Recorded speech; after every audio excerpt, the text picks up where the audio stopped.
Magandang araw po sa inyo mga kaibigan na nakaantabay dito sa ating programa sa Punto por Punto Review. At sa pagkakataong ito, may tatalakayan po tayong review. Ito ay may kinalaman po sa Pasko pa rin, no?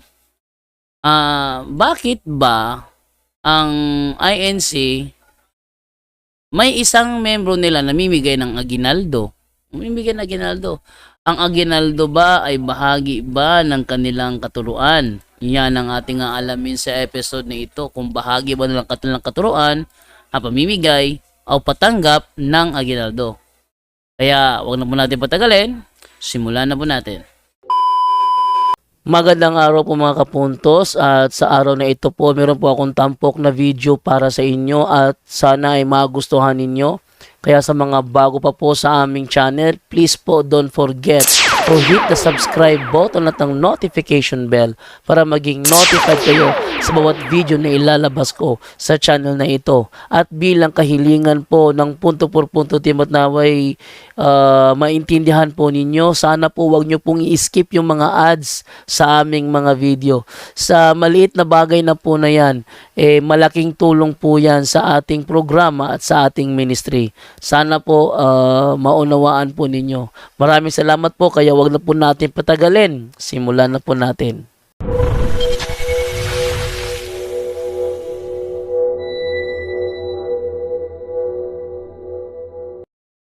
Jose Asuelo, bakit ang nag-iisang kapitbahay namin na miyembro ng iglesia ni Manalo, pag Pasko, nauuna pa mamigayin sa kapitbahay ng handa nila?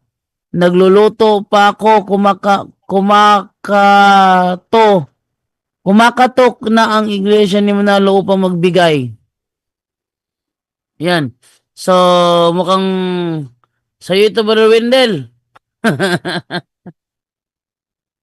Mukhang kinokontra yata yung stand ni Brother Wendell. Ano daw, Brojando? Sabi niya, bakit ang kapitbahay nilang member daw ni INC ni Manalo kapag Pasko, nauuna pa mamigay sa kapitbahay ng handa nila. Nagluluto pa nga, kumakatok ng INC ni Manalo pa magbigay. Nagluluto pa daw siya. nag, nag, sila mismo ang nagbibigay, Oh, ang INC. So may mm, bigayan pa. Siguro, oh, nasunod yan ng INC sa kanilang tagapangasiwa noon. Bakit?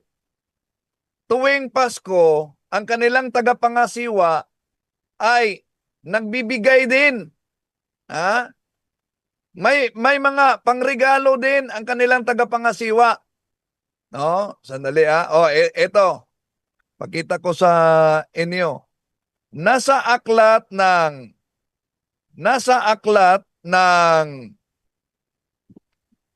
ang lakas ng uwan ngayon ni Dr. Milanio Gabriel, ang pamagat, ang mga lihim at mga kabulaanan ng Iglesia ni Cristo. Tandaan ninyo, si Dr. Milanio Gabriel ay isang aktibong Iglesia ni Cristo noon sa pahina 40. Bakit ang pamamahala ay nagsa-Santa Claus din pag magpapasko? Hindi nga lamang sa kasuotan, kundi sa pagpapadala at pamimigay ng mga regalo o aginaldo. O iyon, may aginaldo pala sila, no? Kaya nga, kung tingnan natin ang kanilang Pasugo Magazine, 1952, pahina 65 ni Reyes Villanueva, Pedro Reyes Villanueva, ang Paskong Kristiyano, kung may aginaldong dapat tanggapin, ito ay si Kristong sumilang sa Belen. Ano po ba ang salitang aginaldo? Ang salitang aginaldo, ang ibig sabihin yan ay pagbigay ng Christmas gift at pati na bonus. Tingnan nyo, silipin niyo sa Wikipedia. Ito ang mabasa natin sa Wikipedia kung ano ang aginaldo. Aginaldo, a gift given at Christmas or the feast of the Epiphany. A gift given on any other holiday or occasion. Christmas fee bonus. Oh, so bonus. Kaya, yon. Kung ayaw nila ng Pasko, ay dapat wag din yung tanggapin ang bonus, ha? Pamigay mo yan. Dahil sa pag-ano pala yan. Balik sa inyo, Brajando. Tataka nga ako dito sa ano eh, sa mga repores ni Felix Manalo. Ayaw na ayaw sa Pasko kasi ang reason nila sa ang Pasko daw ay sa pagano. Nung tataka ako, bakit pag hindi binigyan ng ano ng Christmas bonus, nanununtok ng dingding. Oh, ayaw nila yung Pasko kasi ang Pasko doon sa pagano, pero pag hindi binigyan mo ng Christmas bonus, nanununtok ng dingding. Kaya ito, pakita ko sa inyo ha. Ayan o. Ayan. Ano sabi dito? Ito ay galing sa post ng Laguna Connect. Yan, Laguna Connect. Ano naka dito? Isang empleyado na iglesia sa Laguna ang nagwala umano dahil hindi nabigyan ng Christmas bonus. Ito? Nagwala kasi di binigyan ng Christmas bonus. Ba't kayo magkikisawsaw sa Christmas bonus? Di naman yan, ulan mo kayong Christmas. At binibigyan ng Christmas bonus yung magse-celebrate ng Christmas para meron silang panghanda na hindi naapektuhan yung kanilang sweldo, yung kanilang pinaghirapan. Yan ang purpose kung bakit mayroong Christmas bonus. Itong empleyado ng iglesia, nanuntok ng dingding kasi hindi binigyan ng Christmas bonus. Ha? Tapos ang lakas-lakas ng loob na sabihin sa pagano ito. Kung sa pagano, huwag kayong tumanggap ng Christmas bonus. Kasi ang Christmas bonus ay paggunita sa Christmas celebration. Kung tatanggap kayo, tinatanggap nyo ang Christmas namin. Kunwari pa na mali yung Christmas, ba't kayo tumatanggap? No. Alam nyo? Kung sino mang empleyado yun, mukha siyang pera. Kung siya magwawala. Sabihin na ng empleyado, wala kang Christmas, di ba? Wala po. O, wala kang Christmas bonus. Huwag kang magalit. Huwag kang magalit. Hindi yung magagalit na hindi binigyan ng Christmas bonus, eh, sabi nyo sa pagano tong turo na ito. Ito naman tayo. Sabi ni Librada Rodriguez, hello guys! Napanood ba ninyo yung 3 Days of Darkness na message ni Pope Leo? Bro, Junre, Yes, bro. napanood ba ninyo ang message ni Pope Leo patungkol sa 3 Days of Darkness? Ginawa lang yun. Ano yun? May mga vlogger lang na ginamit yung mukha ni Pope Leo, gumamit ng AI, tapos yun na pinilabas. Okay, maniwala doon, hindi totoo yun mga kapatid. Di po aral ng simbahan ng 3 Days of Darkness. Ano lang yan, as far as we know, matagal na natawag ito, private revelation daw, no? Pero even the church, wala pong sinabi na yan ay private, yan ay totoo or hindi mga kapatid, no? Again, ulitin ko, ikinabit lang yan yung Tales of Darkness, so-called propesya daw, no, ni ni Fatima. Pero kung pag-aaralan nyo again, titingnan nyo yung history of the church, kapatid, walang aral lang simbahan about the Days of Darkness, no? At base sa mga nagsuri niyan, such as si Jimmy Akin, paborito pa naman ni Brother Angel yung Catholic Answer. Pero Catholic Answer din ang nagsabi na yan ay walang katotohanan. Sa pagsusuri nila, sabi ni Jimmy Akin, pasensya kasi Makati kasi yung alalamunan ko kanina pa sa pagsusuri nila ni Jimmy Akin,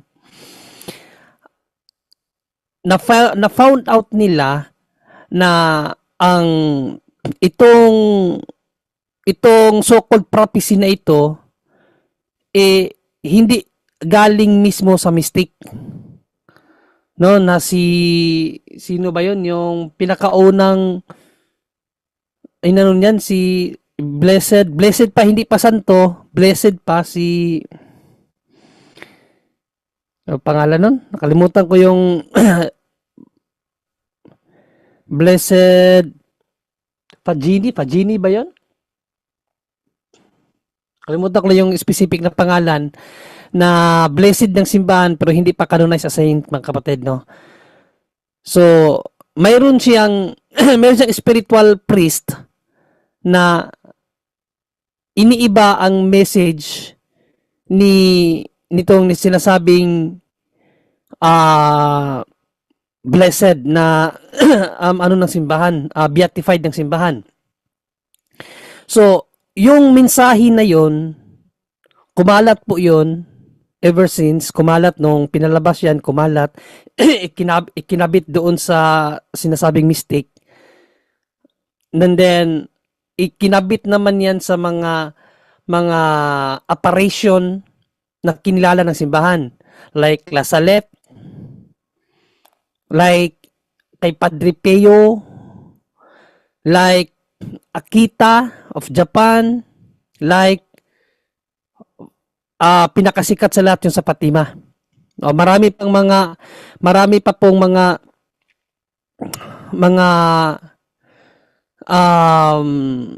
tawag dito, marami pa pong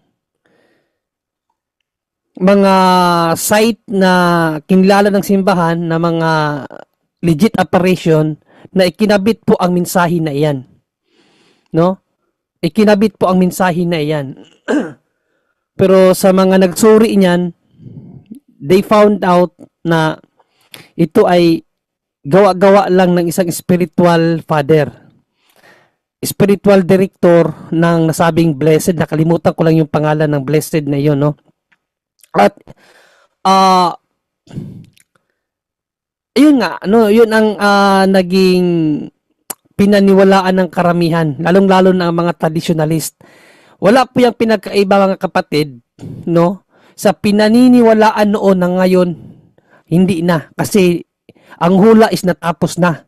Alam niyo ba kung sino? Si Saint Malakay. Kasi around 11th to 12th century, itong si Saint Malakay pumuntang Roma. At pagpasok niya sa Roma, nagkaroon kuno siya ng vision.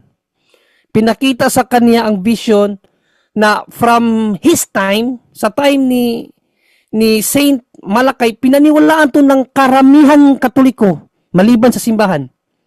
Kasi hindi man ito hindi ito inano ng simbahan na prophetic, no? Hindi pinaniwalaan ng simbahan. Pero pinaniniwalaan ng karamihan Katoliko kasi santo ang nagsabi. Anong sinabi ni Prophet Malakay? Sa kanyang pagpunta sa Rome, pagpasok daw niya sa Rome, bubungad sa kanyang vision ang 266 popes. 266 popes daw. Yun daw, ika-266 popes will be the last. Then, yung ika-266 pope na yun, magtuturo na sa simbahan ng kamalian. At the end will the end na. Yung panghuling papa daw ika-266.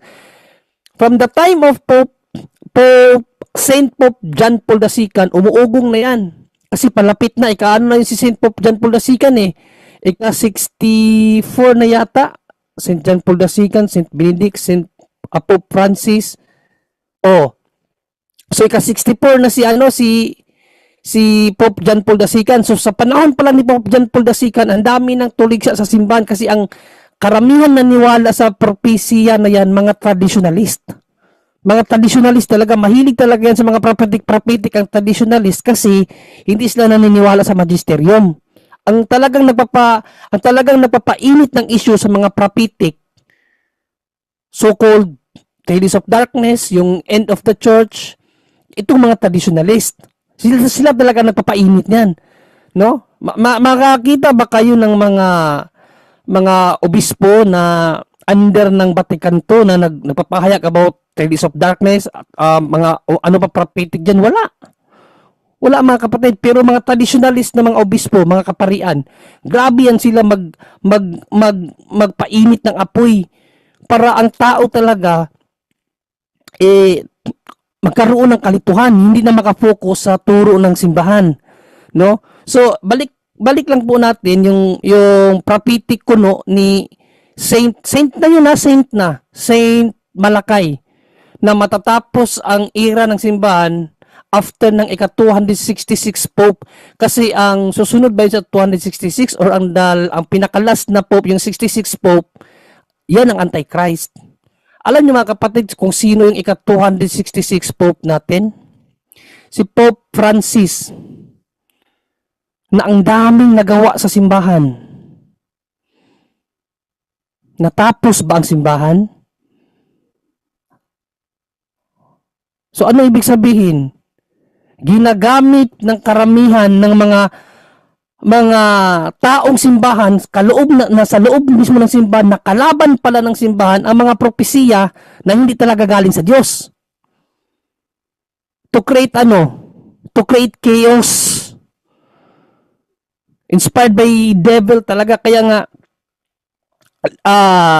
ang simbahan, hinihikayat tayo na ipanalangin ng simbahan, kasi ang kalaban ng simbahan hindi lamang po yung nasa labas, yung nasa loob mismo. Nag-create ng chaos through what? Prophecy. Pinapakalat talaga nila yan, pinapakalat. Kaya nga sabi ko, walang pinagkaiba yung 3 days of darkness. Kasi if mag-study kayo ng church document, wala pong aral ang simbahan about 3 days of darkness. Wala pong aral. Merely, lang siya, private revelation, tapos hindi pa yan ng simbahan. Kasi, again, mga kapatid, no? Wag lang po tayo maniwala sa sinabi kasi ng ng Fatima, sinabi to ni God. So kung ganyan tayo kadali maniwala, lahat na lang ng nagsasabi na sinabi ito ng Diyos, paniwalaan natin. Hindi po ganoon. Ang simbahan nga mismo, umaabot ng ilang daang taon bago pa ideklara na totoo ang aparisyon na yan. Tapos tayo, sabihan lang tayo, Diyos ang nagsabi, maniniwala tayo agad. Hindi po ganun. We must rely sa mga nagsuri. Dati, isa po ako sa biktima niyan. Grabe, 100% po akong naniwala dyan. Actually, gumawa na po kami ng pagtatago ng 3 araw, hindi nyo lang alam. Kaya ako, against na talaga ako dyan. Kasi ni-research ko kasi nabiktima na ako Mukhang nag-research ko. Pero John Ray, mukhang may foreigner rito Sige, baka si yan, yung bisita natin. So, supposing ko na mga kapatid, no, ang 3 days of darkness is just merely a private revelation na hindi po aprobado ng simbahan yan. Walang church document na nag-aproban yan. Pero, mga traditionalist, makinig kayo ng mga traditionalist na Katoliko. Diba? Yan ang palagi nilang igagatong. Papaapoyin nila yan para maniwala kayo. Yan ang aking Pero yung mga Catholic na talagang like Catholic Answer, sila ni Scott Hahn, no? Mayan mga paborito ko yan sino to yun? Si Jimmy Akin. Jimmy Akin talaga ang pinakinggan ko diyan. Sa pagsusuri talaga nila, yang sinasabi na propesiya na iyan, nagmula lang sa spiritual director, yung pari na kasama ng yung beatified ng simbahan na nakalimutan ko lang yung pangalan, no? Blessed siya ng simbahan, pero hindi pa siya deklara. Ano ba rin dyan? Ana Maria Taigi. Ana Maria Taigi. Si Ana Maria Taigi, beatified po ng simbahan yan mga kapatid, pero hindi pa santo, no? So, mystic yan. Anong taon siya, Brother Angel? 15th century ba yun? 13. Nakalimutan ko So, mga ganong panahon yan mga kapatid. Tapos, mystic po yan, no? Mayroon po siyang mga private revelation. So, mayroon siyang spiritual director na pare. So, ang mga message na nire-release sa pare. Ang nangyayari, itong pare, parang nag-iiba siya ng sinasabi. Nag-create siya ng statement na hindi sinabi ni Pagini, Pero yung pari ang nagpakalat na mayroong 3 days of darkness. Yan po ang istorya niyan kung pakikinggan niyo si Jimmy Akin, mga kapatid. Kumalat po yan at again, ikinabit yan sa bawat operation na inano ng simbahan, deklarado ng simbahan na totoo.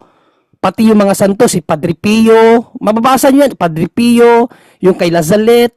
So, ikinabit lahat yan na para bang nagko-cloning ba sa bawat apparition na kinikilala ng simbahan, yung mensahe na yun ikinakabit sa bagong apparition.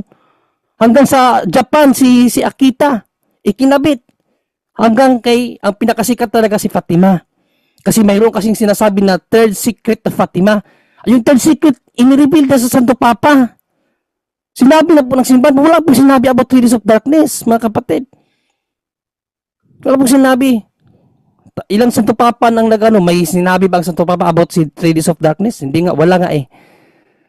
No? So, ako talaga advice ko, no? Mag-focus na lang tayo kung paano pakabanalin ang ating sarili. Yan na lang. Sige, Brother Jando, i-entertain muna natin yung bisita natin, Brother Jando. Ayan mga kaibigan, so ayun ang ating tampok na episode ngayong araw na ito, ngayong oras na ito, kung saan is meron palang turo pala ang pasugo ng Ayungin Cine Manalo na bahagi sa kanila ang pagtanggap at pamimigay ng aginaldo. No? Buti na lang magaling mag-research si Brother Wendell, natuklasan ka agad. Ito naman tayo ngayon sa isa naman, yung kumakalat na message daw ni Pope Leo about sa 3 Days of Darkness. AI lang po yun. Kaya magpaniwala doon. AI generated lang po yun. Kinuha niyo kanyang boses, ginawa ng script, tapos ginamit yung kanyang boses para magkaroon ng buhay yung script.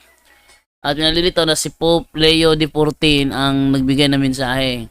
Wala po. Actually, kung i-search nyo yan sa ChatGPT, meron bang mensahe si Pope Leo XIV about sa 3 Days of Darkness, walang lalabas. Sasabihin na walang official na pahayag ang Pope na si Pope Leo XIV about sa 3 Days of Darkness. So, ano yung kumakalat ngayon sa social media na si Pope Leo XIV na nagsabi? Yun ay isa lamang AI-generated video. Okay? So, yan po ang ating tampok. Abangan nyo po mamaya. Mayroon pa tayong isang episode na naman kung saan yung bangayan sa pagitan ng punto por punto at nung kasamahan ni David Casper na itong si Brother Fro ng Norway. So, ito po si Jando Alabado. Nasasabi po sa inyo, maraming salamat po and kita-kits mamaya. Bye-bye.